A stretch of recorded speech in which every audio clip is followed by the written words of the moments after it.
Good morning students. आज के इस वीडियो में हम सीखेंगे फॉर लूप। फॉर लूप होता क्या है? For loop in Python has the ability to iterate over the sequence. ठीक है, ये स्ट्रिंग हो सकता है, लिस्ट हो सकती है, या फिर किसी भी टाइप का कोई भी sequence, dictionary, tuples, list, string, ठीक है, एक्सेट्रा। एग्जाम्पल, पहले सिंटैक्स देखेंगे। फॉर वेरिएबल, ठीक है, यहाँ पे इटरेशन वेरिएबल लेना है, इन और उसके बाद ये सीक्वेंस, और फिर आएंगे स्टेटमेंट्स।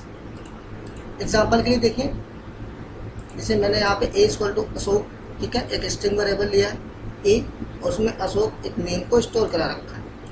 नेक्स्ट में क्या स्टार्ट किया है? फॉर आई इन ए, ठीक है, मीन्स ये जो हमारा कंट्रोल वेरिएबल आई है वो इस स्ट्रिंग के कैरेक्टर्स पे इटरेट करेगा। ठीक है, फिर हमने क्या किया है? प्रिंट करेंट कैरेक्टर इज, है ना, तो ये तो सिंपल मैसेज रहेगा। कॉमा के बाद हमने क्या किया है? आई। तो ये क्या करता है? पहली बार जब आई चलेगा तो आई की वैल्यू क्या होगी? ए, तो मतलब मैसेज आ जाएगा करेंट कैरेक्टर इज ए। फिर ये जैसे ही लूप वापस अगेन घूम के आई पे पहुंचेगा तो इस बार आई की वैल्यू होगी एस। ठीक है, तो फिर से क्या प्रिंट होगा? Current character is S. Next iteration में फिर से आई की वैल्यू एच हो जाएगी। इस तरह से ये हमारा पूरा का पूरा आउटपुट शो हो जाएगा। नेक्स्ट क्या होता है? Using range function. ठीक है, पहले तो वर्किंग समझेंगे। What is range function? With the help of range function we can generate a sequence of numbers.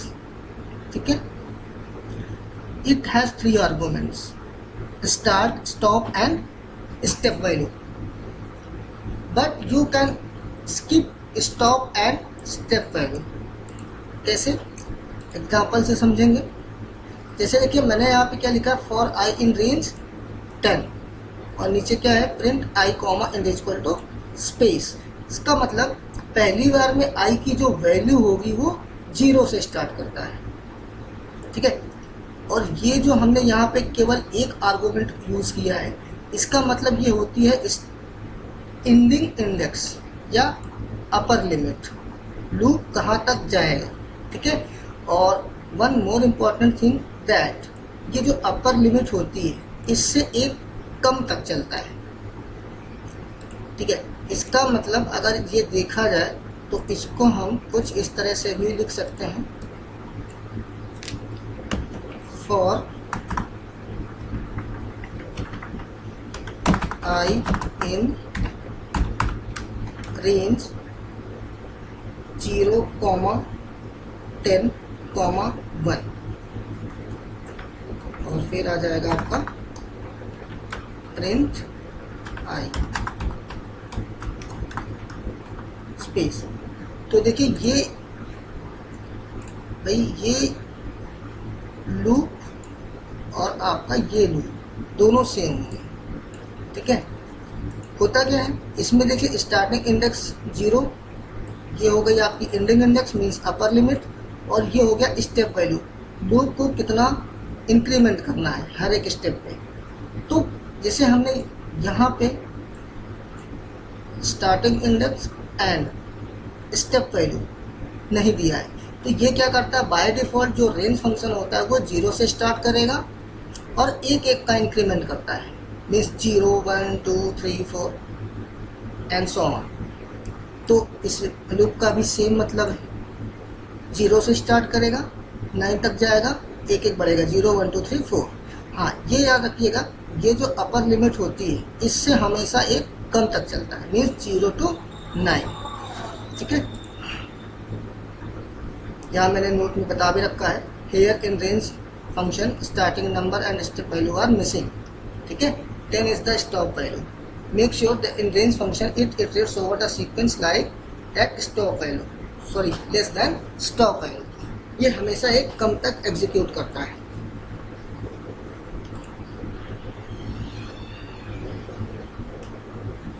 Next example देखेंगे।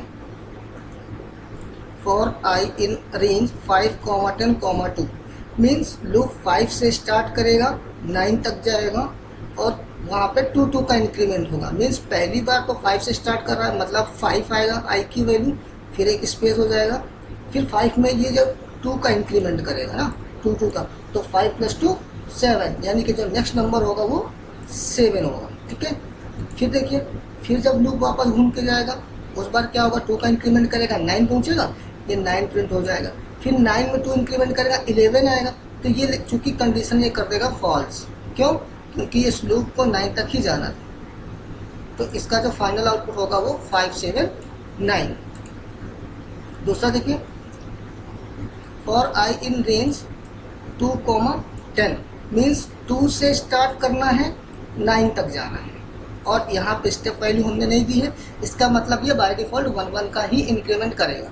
तो हमारा जो आउटपुट होगा 2 3 4 5 6 7 8 एंड 9। ठीक है, 2 to 9 प्रिंट कर जाएगा, ये आउटपुट आपका शो हो जाएगा। दूसरा देखिए, फॉर आई इन रेंज 10, 1, -2, यहाँ पे देखिए जो स्टार्टिंग इंडेक्स है वो 10 है, एंडिंग क्या है 1 है, और यहाँ पे जो स्टेप वैल्यू है वो -2 का है, मतलब ये 2 का डिक्रीमेंट करेगा। ठीक है, जैसे पहली बार में आई की वैल्यू क्या होगी 10, उसमें स्टेप वैल्यू 2 माइनस किया 8, फिर 6 4 फिर 2। ठीक है, और 2 में जब -2 करेगा तो 0 आएगा, तो ये कंडीशन फॉल्स कर जाएगा, मतलब इसका जो फाइनल आउटपुट होगा 10 से लेके 2 तक जाएगा। ठीक है, गुड। देखिए, हम इस रेंज फंक्शन को कुछ इस तरह से भी समझ सकते हैं, जैसे इस लूप का जो स्टार्टिंग इंडेक्स है वो 10 से है, अगर हम इसी को वाइल लूप के थ्रू लिखते हैं तो क्या लिखेंगे, तो हमें इसका एक वेरिएबल लेना पड़ेगा। जैसे हमने फॉर में आई लिया है, तो हम i = 10 करते हैं, एंटर करते हैं, फिर क्या लिखते हैं, condition while i <10, sorry not 10, less than, इसको लेंगे ग्रेटर देन 1, है ना, क्योंकि लूप रिवर्स ऑर्डर में, मतलब ये डिसेंडिंग ऑर्डर में चलेगा ना, डिक्रीजिंग ऑर्डर में। भाई फॉर क्या कह रहा था 10 से लेके 1 तक, तो हमने यहाँ पे i किया 10, कंडीशन में क्या लगाया, वाइल i > 1। ठीक है, उसके बाद कॉलन, फिर नीचे आते हैं, स्टेटमेंट हमारा जैसे का तैसा ही रहता है, प्रिंट स्टेटमेंट वही रहेगा।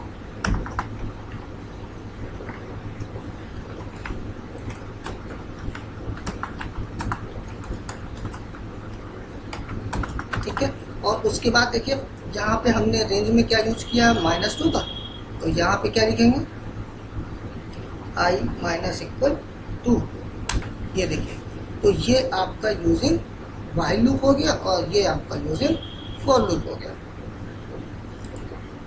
डिफरेंस समझ में आ गया होगा।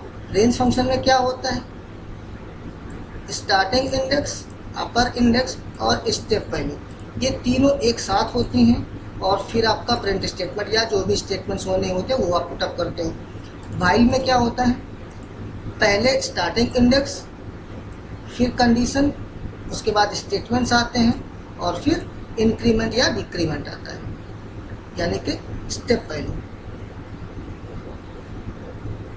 ठीक है, देखिए यहाँ पे वाइल में कंडीशन आपका दिया होता है, बट फॉर लूप में हमें ये खुद ब खुद चेक करना पड़ता है, हमें समझना होता है कि हमारी कंडीशन क्या है।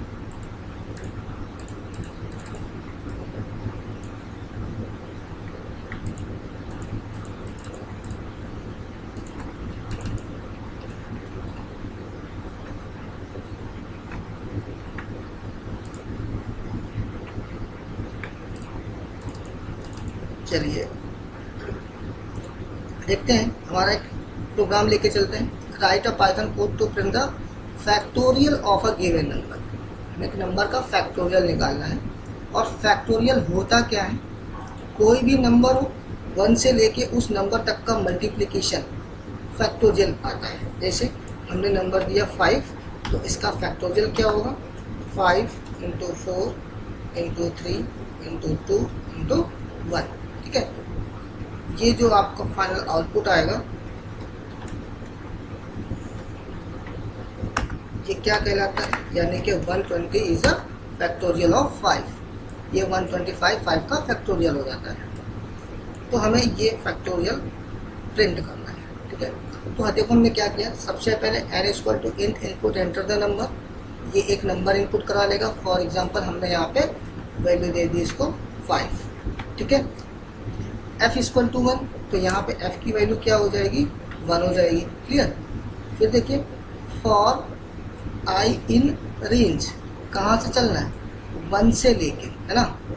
पहली बार में i की वैल्यू 1 होगी, उसके बाद स्टेप वैल्यू क्या है 1 का, यानी कि 1 2 3 4 ऐसे करके ये इंक्रीमेंट होगा। अब ध्यान ये देना, जैसे रेंज फंक्शन में हमने यहाँ लिखा n+1, हमने यहाँ क्या दिया है 5, ठीक है। हम तो यहाँ पे क्या आएगा 5 + 1 यानी कि 6, मतलब ये रेंज फंक्शन में क्या बनेगा 1 6 1, है ना। क्योंकि जब यहाँ 6 बनेगा तभी तो ये रेंज फंक्शन 5 तक जाएगा।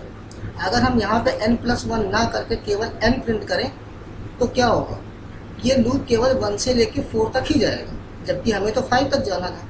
इस वजह से हमने यहाँ पे इसको n+1 किया है, ठीक है। गुड। यहाँ पे देखिए f equal to f into I, तो जब पहला इटरेशन बना था मीन्स जब i की वैल्यू 1 होगी, तो यहाँ पे देखो f इंटू आई कर रहा है, मतलब f की वैल्यू भी 1 है और i की भी वैल्यू 1 होगी, तो 1 इंटू 1 f कितना हो गया, f अभी हमारा 1 ही है, ठीक है। फिर जैसे ही ये लूप हमारा ये फिर से वापस जाएगा, इस बार i की वैल्यू क्या होगी, i की वैल्यू 2 बनेगी, है ना।